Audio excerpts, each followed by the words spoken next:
कल हमने लंका पर विजय पढ़ा, जिसमें हमने देखा कि राम और रावण का युद्ध हुआ और राम ने लंका पर विजय प्राप्त की। हनुमान, जामवंत, विभीषण, लक्ष्मण, इन सभी के साथ पूरी सेना ने युद्ध किया। रावण की सेना के साथ, और रावण को मारकर लंका पर विजय प्राप्त की। विभीषण का राज्याभिषेक किया, सीता को वाटिका से बुलाया। ये सभी घटनाएं, इन सभी प्रसंग को हमने पढ़ा। आज हम राम का राज्याभिषेक पढ़ेंगे कि ये सब होने के बाद राम अयोध्या गए और फिर पूरे 12 वर्ष उन्हें हो चुके थे। अयोध्या जाने के बाद उनका राज्याभिषेक हुआ। विभीषण चाहते थे कि राम कुछ दिन लंका में रुक जाए, नई लंका में, उनकी लंका में। उन्होंने अपनी इच्छा राम को बताई, उसका कारण भी। मैं चाहता हूं कि आप कुछ दिन यहाँ विश्राम कर लें, युद्ध की थकान उतर जाएगी। वैसे इसमें मेरा स्वार्थ भी है, आपका सानिध्य और रीति नीति सीखने का अवसर। आपने यह नगरी देखी भी तो नहीं है। कि जब लौटने का समय आता है तो विभीषण कहते हैं कि अब आप मेरी लंका में कुछ दिन रुक जाइए, है ना। यह नई लंका है, रावण की लंका नहीं है। आप, ये नई लंका हो चुकी है, तो मेरी इच्छा है कि आप कुछ दिन यहाँ रुके। आपने लंका घूमी भी नहीं है ठीक से, तो आप यहाँ रुकेंगे और कुछ दिन यहाँ विश्राम भी आपका हो जाएगा। इतनी युद्ध की पूरी थकान है, वह भी उतर जाएगी। तो विभीषण उनसे आग्रह करते हैं राम से कि वे थोड़े दिन के लिए यहाँ रुक जाए। राम ने लंका नगरी में कदम नहीं रखा था।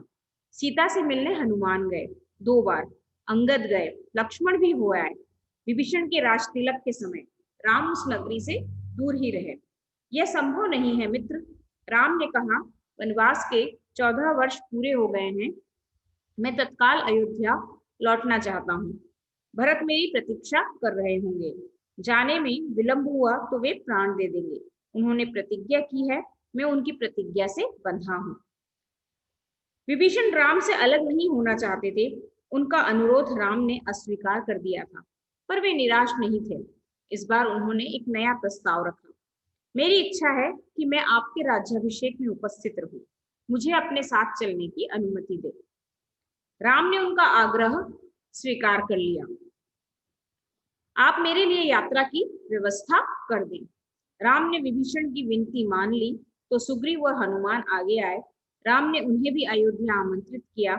विभीषण का पुष्पक विमान उन्हें ले जाने के लिए तैयार था। विमान की उड़ान भरने तक वानर सेना वहीं रही। विमान जाने के बाद वे कूदते फांदते किष्किंधा की ओर चल पड़े। विभीषण ने अपने कोषागार से उन्हें रत्न आभूषण दिए थे, उनकी वर्षा की थी उसी विमान से। वानरों के लिए यह मनोरंजन था, जिसे जो मिला लूट लिया। विमान लंका से चला। उड़ान भरने के बाद उसने उत्तर दिशा पकड़ी, जिधर अयोध्या नगरी थी। राम सीता के साथ बैठे थे, मार्ग में पड़ने वाले प्रमुख स्थान बताते जा रहे थे। रावण सीता का हरण कर उसी मार्ग से लाया था, पंचवटी से। उस समय सीता ने वे स्थान ठीक से नहीं देखे थे, स्थानों के नाम उन्हें ज्ञात नहीं थे। पहले रणभूमि पड़ी, फिर वह पुल जिसे नल और नील ने बनाया था, सेतुबंध। किष्किंधा रास्ते में था। वानर राज सुग्रीव की राजधानी थी। सीता के आग्रह पर विमान किष्किंधा में उतरा, सुग्रीव की रानियों तारा और रूपा को लेने। आगे ऋषिमुख पर्वत बढ़ा और उसके बाद पंपा सरोवर। उसकी सुंदरता अद्भुत थी। राम ने सीता को एक पतली चमकती हुई रेखा दिखाई। सीते, देखो यह गोदावरी नदी है, ऊंचाई से इतनी छोटी दिख रही है। इसी के तट पर पंचवटी है। देखो हमारी पर्णकुटी अब भी बनी हुई है। सीता ने आंखें बंद कर ली, जैसे पंचवटी को पुनः देखने से डर रही हो। उन्हें पूरा घटनाक्रम याद आ गया। तो जब सीता को लेकर वे विमान से लौट रहे थे, तो उन्होंने रास्ते में सीता को वे सारे स्थान बताए, जिन स्थानों से होकर वे लंका तक आए थे। क्योंकि जिस समय रावण सीता को लेकर गया था, तो सीता ने उन स्थानों को नहीं देखा था। तो लौटते समय राम उन्हें वो सभी स्थान दिखा रहे थे, पुल दिखा रहे थे जो नल और नील ने बनाए थे। किष्किंधा में वो उतरे। किष्किंधा में सुग्रीव की दोनों रानियों तारा और रूपा ने उनका स्वागत किया। तो वे रास्ते में सभी स्थानों को बताते हुए, जो पंचवटी आए, तो सीता पंचवटी को देखने से डर रही थी, क्योंकि उन्हें वह घटना याद आ गई कि रावण किस तरह उन्हें हरण करके ले गया था। गंगा यमुना के संगम पर ऋषि भरद्वाज का आश्रम था। विमान वहां उतरा। सबने रात वही बिताई। ऋषि का आग्रह था, राम उसे टाल नहीं सके। वहीं से उन्होंने हनुमान को अयोध्या भेजा, भरत को उनके आगमन की पूर्व सूचना देने के लिए। राम सीधे अयोध्या नहीं जाना चाहते थे। उनके मन में एक प्रश्न था, एक संशय, मतलब संशय संदेह था। 14 वर्ष की अवधि कम नहीं होती। कहीं इस अवधि में भरत को सत्ता का मोह तो नहीं हो गया। अब वे बाहर ही रुके, है ना, राज्य के बाहर ही रुके। और उनके मन में एक शंका थी कि इतना 14 वर्ष बहुत अधिक होते हैं, 14 years बहुत अधिक होते हैं। कहीं इतने सालों में भरत को कहीं राज्य का मोह तो नहीं हो गया। उनको ऐसा लग रहा था कि इतने समय तक वो राजा बन के रहा हो तो कहीं मोह हो गया हो उस चीज से उनको। होता है ना कई बार कि हम बहुत समय तक किसी चीज से जुड़े रहते हैं तो हमें लगाव हो जाता है एक अलग सा। तो भरत को भी हो सकता है कि राज्य से लगाव हो गया हो, मोह हो गया हो, तो वे बाहर ही रुक जाते हैं, अयोध्या नगरी के अंदर नहीं जाते। हनुमान को अयोध्या भेजते हुए उन्होंने ये प्रश्न रखा था, कहा, हे वानर शिरोमणि, आप भरत को मेरे आने की सूचना दीजिएगा। ध्यान से देखिएगा कि यह समाचार सुनकर उसके चेहरे पर कैसे भाव आते हैं। यदि भरत को इस सूचना से प्रसन्नता नहीं हुई तो मैं अयोध्या नहीं जाऊंगा। भरत राजकाज संभाले, इसमें मुझे कोई आपत्ति नहीं। हनुमान वायु वेग से चले, जैसे उड़ रहे हों। मार्ग में निषाद राज भूप से भेंट की, उनसे अयोध्या का हाल जाना। वहां से नंदी ग्राम पहुंचे। उन्होंने भरत से कहा, श्री राम के वनवास की अवधि पूर्ण हो गई है, वे लौट रहे हैं, प्रयाग पहुंच चुके हैं। मैं उन्हीं की आज्ञा से आपके पास आया हूँ। भरत की प्रसन्नता का ठिकाना न रहा। आंखों में खुशी के आंसू थे। वे बार बार हनुमान को धन्यवाद दे रहे थे, यह शुभ सूचना उन तक पहुंचाने के लिए। उनके चेहरे पर केवल एक भाव था, प्रसन्नता। हनुमान उनसे विदा लेकर आश्रम लौट आए राम के पास। अगली सुबह प्रयाग से श्रृंगवेरपुर होते हुए राम का विमान कुछ ही देर में सरयू नदी के ऊपर पहुंच गया। दूर अयोध्या नगरी के भवनों के शिखर दिखाई देने लगे। सबने अयोध्या को प्रणाम किया। उधर भरत से सूचना पाकर अयोध्या में उत्सव की तैयारियां होने लगी।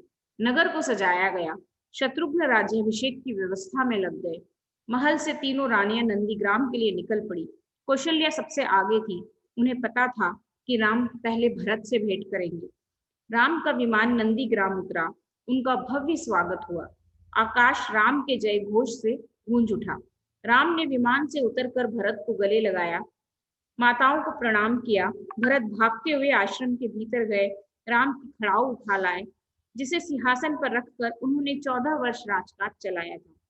झुककर अपने हाथों से राम को पहनाई। मिलन का यह दृश्य अद्भुत था। सबके चेहरों पर प्रसन्नता थी, सबकी आंखें खुशी के आंसुओं से नम थी। तो राम क्यों नहीं जाना चाहते थे अयोध्या? क्योंकि उन्हें ये था कि उन्हें ये मन में कहीं शंका थी कि कहीं उसे भरत को इतने वर्षों में अयोध्या से लगाव ना हो गया हो। तो वे हनुमान जी को पहले भेजते हैं कि हनुमान को कहते हैं कि आप पहले जाइए और ध्यान से देखिए कि मेरी आने की खबर सुनकर भरत के चेहरे पर किस तरह के भाव आते हैं। अगर वो प्रसन्न होते हैं तो ठीक है, नहीं अगर उनके चेहरे पर प्रसन्नता के भाव नहीं आते तो मैं राज्य में नहीं जाऊंगा और भरत को ही राजकाज संभालने दूंगा। तो हनुमान को भेजते हैं। हनुमान जाते हैं तो भरत तो बहुत खुश हो जाते हैं क्योंकि भरत तो इंतजार करते रहते हैं, है ना, भरत तो बहुत इंतजार करते हैं। तो वो बहुत प्रसन्न होते हैं और सारे अयोध्या में खबर फैला देते हैं। सब अयोध्या में सब लोग उनके आने के उत्सव की तैयारियों में लग जाते हैं। राम लक्ष्मण ने नंदीग्राम में तपस्वी बाना उतार दिया। दोनों को राजसी वस्त्र पहनाए गए। जन समूह राम की जयकार करता अयोध्या के लिए चला। शोभा यात्रा की छटा देखने योग्य थी। नंदीग्राम से चलने के पूर्व राम ने पुष्पक विमान को कुबेर के पास भेज दिया। वह विमान कुबेर का ही था। रावण ने उसे बलात् छीन लिया था। बलात् यानी बलपूर्वक, है ना, बल से। सजी धजी अयोध्या नगरी राम के दर्शन पर आह्लादित थी। नगरवासी प्रसन्न थे। आह्लादित यानी बहुत अधिक मुग्ध थी, बहुत मोहित हो गई थी। उन्हें उनके राम वापस मिल गए थे। माताएं प्रसन्न थी, उनका पुत्र लौट आया था। मुनिगण खुश थे। राम ने उनकी शिक्षाओं का मान रखा। कभी विरत नहीं हुए। विरत यानी कभी अलग नहीं हुए। उन्हें जो गुरुओं ने शिक्षा दी थी उनके, उस शिक्षा को उन्हें हमेशा अपने साथ रखा। कभी उस शिक्षा से वे अलग नहीं हुए। भरत ने अयोध्या का राज्य राम को नंदीग्राम में ही लौटा दिया था। राजमहल पहुंचे तो मुनि वशिष्ठ ने कहा, कल सुबह राम का राज्याभिषेक होगा। इसकी तैयारी शत्रुघ्न ने पहले ही कर दी थी। पूरा नगर सजाया गया था, दीपों से जगमगा रहा था, फूलों से सुवासित था, वाद्य यंत्रों से झंकृत था। पूरे 14 वर्ष बाद अगले दिन मुनि वशिष्ठ ने राम का राज तिलक किया। राम और सीता सोने के रत्न जटित सिंहासन पर बैठे। लक्ष्मण, भरत और शत्रुघ्न उनके पास खड़े थे। हनुमान नीचे बैठ गए। माताओं ने आरती उतारी, मंगलाचार हुआ, शुभ गीत गाए गए। राम सीता को एक बहुमूल्य हार दिया, प्रजाजनों को उपहार दिए, अनेक वस्तुएं प्रदान की। सीता ने अपने गले का हार उतारा। वे दुविधा में थी, किसे दे? दुविधा राम ने दूर की। जिस पर तुम सर्वाधिक प्रसन्न हो उसे दे दो। सीता ने वह हार हनुमान को भेंट कर दिया, भक्ति और पराक्रम के लिए। कुछ दिनों में सारे अतिथि एक एक कर चले गए। विभीषण लंका लौटे।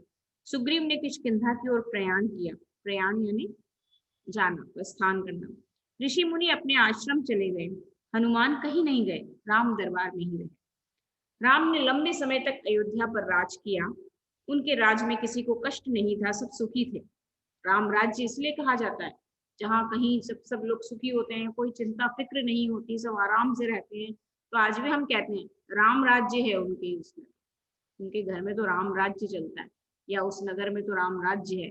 किसी को कोई चिंता नहीं है, कोई फिक्र नहीं है, सब आराम से रहते हैं, सुखपूर्वक रहते हैं, चैन से रहते हैं, है ना। तो राम के समय में राम ने जब राजा के रूप में कार्य किया अयोध्या में, तो उनके राज्य में भी प्रजा बहुत सुखी थी और बहुत सुख चैन से प्रजा रहती थी। कोई बीमार नहीं पड़ता था, खेत हरे भरे थे, पेड़ फलों से लदे रहते थे। राम न्याय प्रिय थे, गुणों के सागर थे। उनका राज्य राम राज्य था, आज तक स्मृतियों में है। तो इस तरह राम के जन्म से लेकर राम के राज्याभिषेक तक हमने पूरी बाल राम कथा पढ़ी, जिसमें रामायण के महत्वपूर्ण प्रसंगों को बहुत अच्छे ढंग से बताया गया है। जैसे हमने रामायण देखी उसी ढंग से बताया गया है ना। तो इस तरह रामायण हमारी कंप्लीट हुई। लंका विजय के बाद राम का राज्याभिषेक कंप्लीट हुआ। इससे रिलेटेड यदि कोई डाउट है आपको तो आप पूछ सकते हैं।